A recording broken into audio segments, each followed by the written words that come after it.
예수님, 잘 계셨어요? 저도 잘 있었습니다.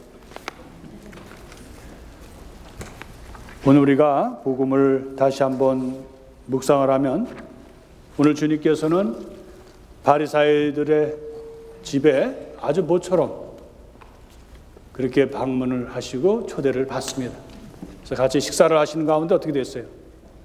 더러 사람들이 제각기 좋은 자리, 높은 자리를 찾는 것을 바라보시고 초대를 받았을 때는 맨 끝자리에 가 앉으라고 말씀하시고 스스로 낮추는 사람이 높아진다고 말씀을 하십니다. 사실 오늘 필리피 서간에서도 말씀을 하시지만 하느님 아버지는 바로 당신의 아들이신 예수 그리스도를 이 세상에 보내셨습니다. 예수 그리스도는 하느님과 본질은 같으시지만 바로 당신 스스로 그 자리에서 내려오셔서 가장 낮은 자리인 인간의 모습으로 우리와 함께 오셨습니다. 바로 그리스도가 우리의 가장 겸손한 모습을 어떻게 살아야 되는지에 대해서 가르쳐주고 계십니다.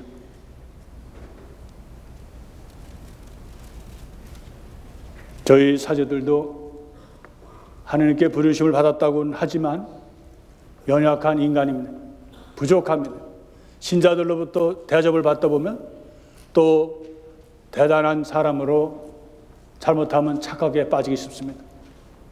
만일 사제가 자기가 대단한 사람이고 선택된 사람이라고 너무 강조하다 보면 오만한 생각과 자만에 빠져서 권위의식에 빠지게 됩니다.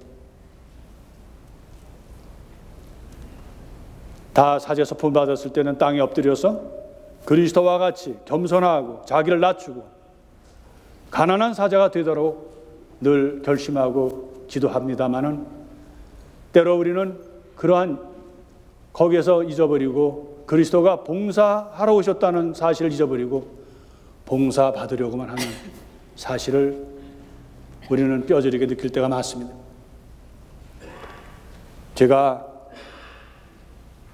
벌써 30여 년 지난 그런 때에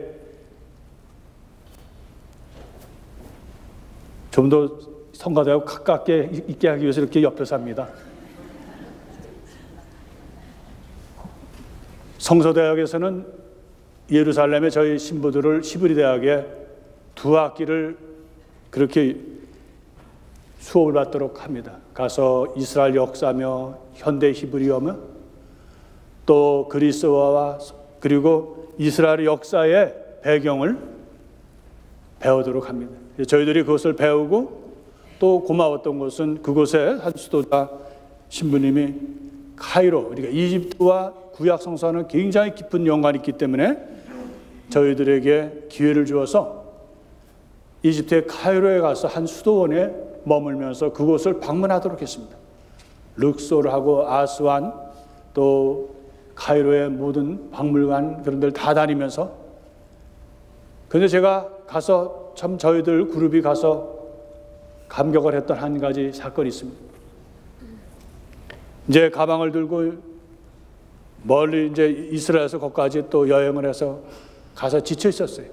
그런데 한 노인 수사님이 오셔서 제 가방을 들어주시고 그리고선 제 방까지 안내해 주시는 거예요. 그래서 제가 들겠다고 그래도 그렇게 기쁘게 그리고 저보고 뭐라 그러냐면 야, 너네 나라에는 이렇게 젊은 신부가 있냐. 저도 한때 젊은 신부 소리를 들을 때가 있었다는 거 우리 교우들은 잊으면 안 됩니다. 그리고 조금 있다가 식당으로 내려오라고 그래서 갔더니 바로 그 노인 수사님이 국그릇을 이렇게 수비죠. 그것을 들고 각 그 수도자들이나 저희들에게 이렇게 나눠주는데 이상한 것은 수사님들이 일어난 것도 아니고 아는 것도 아니고 아주 엉거주친 걸 받고 있는 거예요. 그 이상하다. 왜 저 노인네가 뭐가 무서워서 저라는가? 근데 절대로 당신이 떠주는 거 외에는 그대로 받으라고 하면서 이렇게 나눠주는 거예요. 그래서 나중에서 그 이유를 알았습니다. 왜 수사님들이 이렇게 어려워하는지를. 그분이 바로 카이로의 대주교님이셨습니다. 그 주교님은 수도자이셨어요. 그래서 사무실에 교구청 나가서는 대주교의 일을 하시지만 일단 들어오시면, 수도에 들어오면 자기는 명령을 내렸다는 거예요. 자기도 똑같이 수사들하고 똑같이 한 식구로 그렇게 하도록. 저희들은, 젊은 사제들은 굉장히 감명을 받았어요. 대개 사제가 되거나 더군다나 주교가 되거나 고위 성직자가 되면 잘못하면, 다는 아니시지만 거드럭거리고 굉장히 권위적인 일이 많은데, 그 주교님은 대주교이시면서도 손수 자기가 젊은 사제들 뒷수중을 들어주시고 식당 청소를 하시고 이러는 것을 보고 굉장히 우리가 이런 얘기를 했습니다. 야, 우리는 앞으로 고국에 돌아가서도 이 주교님의 이런 표양을 우리가 잊어서는 안 된다. 주교님도 이렇다면 하물며 사제는 얼마나 겸손하게 살아야 되는가. 절대로 권위적인 사제, 또 독선적인 사제, 자만에 빠져있는 사제가 되지 말자고 얘기했는데, 그 주교님 얼굴이 생각나면 제가 잘 못 살 때입니다. 저도 잘난 척하고 대단한 것처럼 생각할 때 저에게 큰 가르침을 주는 분이 바로 그 대주교님이셨습니다. 우리는 이렇게 얘기할 수 있습니다. 사제들이 잘 살아야 된다. 가난한 사제가 되어야 된다. 맞는 얘기입니다. 그러나 그렇게 손가락질하는 신자들도 잘 살아야 합니다. 왜냐하면 우리 모두가 주님으로부터 불림을 받았기 때문에 사제이든 수도자이든 교우들이든 다 우리는 겸손해야 됩니다. 누구나 우리는 살다 보면은 나를 알아주고 나를 인정해주고 내가 하는 일들을 다 이해하고 받아주기를 바라는 그러한 속에서 우리가 살고 있습니다. 노력하지 않으면 우리는 교만한 사람이 너무너무 쉽게 된다는 사실입니다. 말로는 겸손한 사람이 되어야 된다, 가난한 사람이 된다고 하면서도 실제는 내가 챙기고 대접받고 나를 알아주기를 바라는 그러한 혼란의 숲에서 우리가 살기가 쉽다는 사실입니다. 오늘 주님께서는 또다시 초대받은 자리에서 뭐라 그러셨어요? 너희들은 사람들을 초대할 때 절대로 네가 잘 아는 친구들이나 네가 좋아하는 사람들, 부자, 이런 사람들을 초대하지 마라, 이렇게 말씀하십니다. 오히려 절름발이, 눈먼 사람, 안질뱅이, 소외된 사람, 가난한 사람, 누구도 알아주지 않는 그런 사람들, 또 우리는 또 더 나가서는 내가 마음에 안 드는 사람, 도저히 받아들일 수 없는 사람까지도 초대하라고 말씀을 하십니다. 우리는 살다 보면 조금 전에 말씀드렸지만 대접받기를 좋아할 뿐만 아니라 부자를 좋아합니다. 돈 많은 사람, 능력 있는 사람, 그런 사람 좋아합니다. 왜? 생기는 게 있으니까. 나에게 좋은 것이 있으니까. 우리는 오히려 소외된 사람을 사랑하기가 쉽지가 않습니다. 여러분 잘 아시잖아요.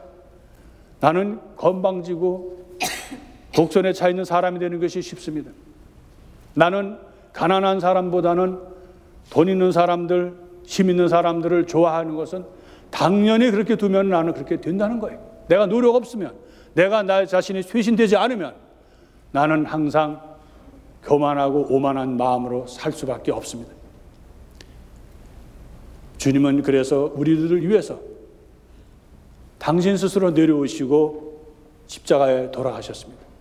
아무것도 갖지 않으시고 기대하지 않으시고 받지 않으시고 바로 십자가에 돌아가셨다는 사실을 우리는 잊어서는 안 됩니다.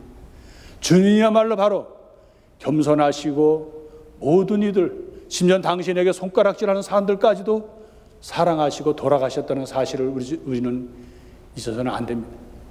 주님은 바로 우리의 스승이시고 우리의 주님이시기 때문입니다. 오늘 집회서 저자는 이렇게 얘기를 합니다. 겁만한 사람들, 독선에 차 있는 사람들의 그 뿌리는 바로 악의 뿌리라고 얘기를 했습니다. 그것을 뽑지 않으면 그 악의 세력이, 그 교만의 세력이 점점 자라서 나를 지배한다고 그랬고, 그런 사람들이 결국은 하느님께로 심판을 받는다고 말씀하셨어요. 제가 언젠가 말씀을 드렸는지 모르지만 한 수도회에 가서 제가 머무는 동안에 거기에 신학교 강의 외에는 제가 시간이 좀 여유가 있어서, 그래서 비닐하우스를 짓고 농사를 짓고 또 거기에 허들의 일, 또 길을 고치고 또 담을 쌓고 그러는 아주 노동자같이 살았던 한때가 있었습니다. 그 수도회를 위해서 뭔가를 좀 해주고 싶어서 비닐하우스에서 이제 채소를 기르고, 제가 잘 알지도 못하는 거 책도 읽고 그 부근의 농부들한테 물어보면서 거름도 주고 해서 잘 자랐습니다. 근데 한번은 우리 사제들 연수가 있어서 한 열흘 동안 자리를 비웠습니다. 돌아와서 보니까, 여러분들 혹시 명아주 아셔요?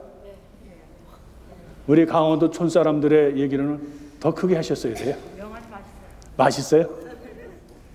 그거 우리 가난한 시절에는 좋은 나물이었죠. 이율곡 선생 그 박물관에 가면 명아주가 자라서요, 그 잡초 같은 게 자라서 지팡이가 되도록, 그래서 지팡이로 쓴 것이 그 가난한 그분의 삶 중에서 그 명아지 지팡이에 있어요. 우리 강원도 촌 사람들에게는 그걸 능쟁이라는 거예요. 능쟁이. 처음 들어보시죠? 능쟁이라는 말은. 저희들은 어릴 때부터 능쟁이 이래서 그걸 뜯어다가 먹던 생각이 납니다. 채근담에서도 명아주 나무를 먹을지언정 부자들에게는 아부하지 마라, 그런 채근담의 말이 있습니다.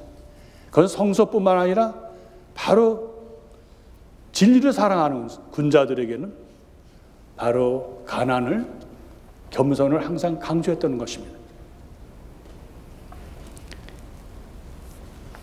그것이 작을 때는, 싹으로 있을 때는 그게 그렇게 힘들지가 않아요. 이렇게 뽑고 그럴 때. 근데 연수를 갔다 오니까 이게 엄청 커진 거예요. 뽑으려니까 거기에 있는 상치나 배추가 망가지니까 그걸 어떻게든지 해서 아주 애를 먹고 그걸 아주 굉장히 힘들게 뽑은 적이 있습니다. 그때 얻은 교훈은 뭐냐? 우리에게 자라는 교만, 우리에게 자라는 그런 유혹 속에서 오는 이기적인 것, 그리고 남의 사람들을 그 고통과 어려움을 무시하는 그런 무심한 마음, 무관심, 이것은 자라난다는 거예요. 그것이 자라나면은 내가 그거 뽑지 않으면 나도 모르게 인간적으로 욕심으로 흐른다는 거예요. 누가 신앙인으로서 겸손하고 싶지 않은 사람이 누가 있겠어요? 그러나 그것을 내가 다스리지 않으면 나는 겸손한 사람이기는커녕 교만하고 못된 사람으로 된다는 거예요. 내가 성직자이고 내가 수도자이면서도 내가 나를 다스리지 않고 그리스도의 복음으로 차있지 않으면 나는 괴물이 된다는 거예요. 나는 신앙인이커녕 나만 챙기는, 나만 알아주는 내 중심인 사람으로 된다는 사실입니다. 오늘 전도서, 우리 집회서 이야기를 오늘 다시 새겨야 합니다. 그것은 뿌리가 있다는 거예요. 그것은 내가 다스리고 작을 때 내가 뽑아주고 매일매일 나를 성찰하고 또 내가 회개하고 쇄신되지 않으면 그것은 나를 바로 지배한다는 사실입니다. 누가 성질이 못된 사람, 누가 탐욕에 빠진 사람을 좋아하겠어요? 원하는 사람 없지만은 내가 그렇게 하지 않으면 나는 탐욕에 빠질 수 있고 나는 일반 사람들보다도 신앙인이기 전에 못된 사람들보다 더 못될 수가 있다는 사실입니다. 우리는 겸손해야 돼요. 우리가 얼마나 약한지를. 제가 오늘 말씀드리면서 사제들도 땅에 엎드려서 사제 서품을 받았을 때는 정말 그리스도와 같이 살고 싶어요. 살다 보면 이거 하나 챙기고 저거 챙기고 이런 뿌리가 내리고 저런 뿌리를 내리는 것을 등한시하다 보면 사제도 신자들에게 봉사하기보다는 봉사받으려고만 하는 권위적이라는 거예요. 여러분들의 본당 신부도 마찬가지입니다. 여러분은 사제들 위해서 기도해 주셔야 되지만 본당 사제를 위해서도 기도해 주셔야 됩니다. 왜냐하면 끊임없이 우리에게는 뿌리를 내리는 악의 세력, 유혹의 세력, 이런 것이 우리를 지배하기 쉽기 때문에 늘 겸손한 사제가 될 수 있도록, 늘 가난한 사자가 될 수 있도록 바로 여러분의 사제들을 위해서 기도해 주고, 특별히 여러분의 본당 신부도 약하다는 것을 아시고 기도해 주시기를 청합니다. 그리고 우리는 남을 위해서 기도할 뿐만 아니라, 사제들을 위해서 기도할 뿐만 아니라 우리 자신을 위해서 기도해야 된다. 내가 가정에서, 내가 만나는 사람들 안에서도 내가 참다운 겸손한 사람이 되기 위해서는 끊임없이 기도하고 내가 얼마나 부족한지를 깨닫고 깨달아야 합니다. 매일매일 잡초를 뽑듯이 우리는 나의 이런 잘못을 매일 부지런하게 뽑고 성경을 읽고 기도하고 묵상하고 조배하면서 정말 내가 그리스도의 완전한 사람으로 될 수 있도록 노력해야 된다는 사실을 오늘 우리는 다시 새겨야 합니다. 우리는 건방지거나 교만하거나 우쭐거리거나 자기 자신이 대단한 사람처럼 살지 말아야 합니다. 일단 거기에 빠지면 헤어나지를 못합니다. 얼마나 그것이 무서운지 모릅니다. 주님은 다시 한번 우리에게 말씀하십니다. 나는 봉사 받으러 온 사람이 아니다. 나는 아버지 하느님께 바로 십자가에 못 박히도록 내 것을 찾는 것이 아니라 나의 모든 것을 내려놓는 겸손을 바로 십자가의 순명으로 보여주신다고 말씀을 하십니다. 우리의 주님의 모범을 따라서 우리도 봉사하는 사람이 될 수 있도록, 가난한 사람이 될 수 있도록, 무엇보다도 겸손한 사람이 될 수 있도록 주님께 청하면서 이 미사를 봉헌하도록 합시다.